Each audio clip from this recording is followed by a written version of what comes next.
Hey there, Joey here, and in this video, I want to share with you a great way to enhance your guitar tone using a really simple technique. It's kind of like a cheat code. What I'm showing you today is often overlooked. This is something you used to only be able to do with real amps, but now you can do it with some amps and plugins too. The technique on real amps is basically cranking the output or master volume in order to push those output tubes. This is one way you can get the best sound out of some real tube amps, and it was something that I wanted to replicate in the toneforge Jeff Loomis plugin.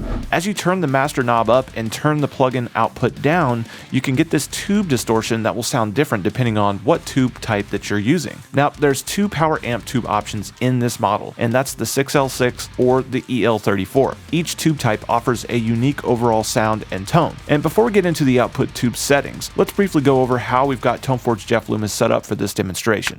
The chain starts off with the overdriven pedal and the tone knob at about 72 and drive at 15%, and the balance is all the way up. This helps the pick attack sound more defined and upfront. As for the rhythm amp, this is a very heavyweight tone, so we're going all the way up with bass and some presence and treble to make it cut through the mix. The cab section is going to be running in dual mode. We've got the JST Classic 4x12 cab with a condenser mic on one side and the Bogren Digital Impulse on the other side. Lastly, post EQ adds a little bit of weight and presence to the overall tone.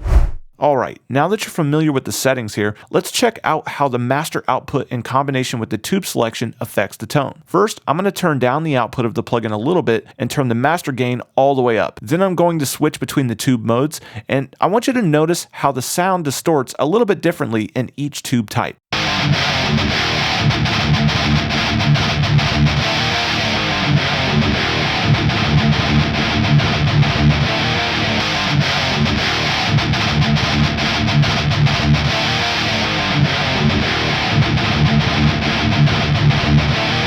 Okay, now let's try a little bit less. The effect becomes a little more subtle, but you might find that sometimes you need an in-between, which is why this balance is important. Here's what it sounds like a little bit more backed off.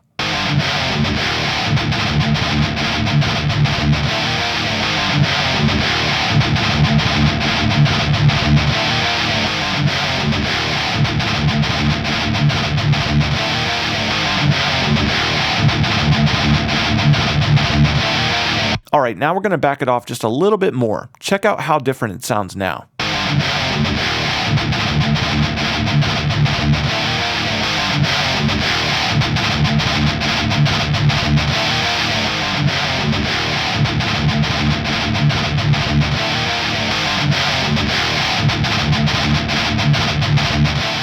Next time you're dialing in a rhythm tone with toneforge Jeff Loomis, don't forget to try out this trick. It really brings out a lot of character to your tone. For more information about toneforge Jeff Loomis, visit joeysturgistones.com. Also, make sure to check out our YouTube channel for examples, tutorials, and much more. Thanks for watching, and until next time, happy mixing.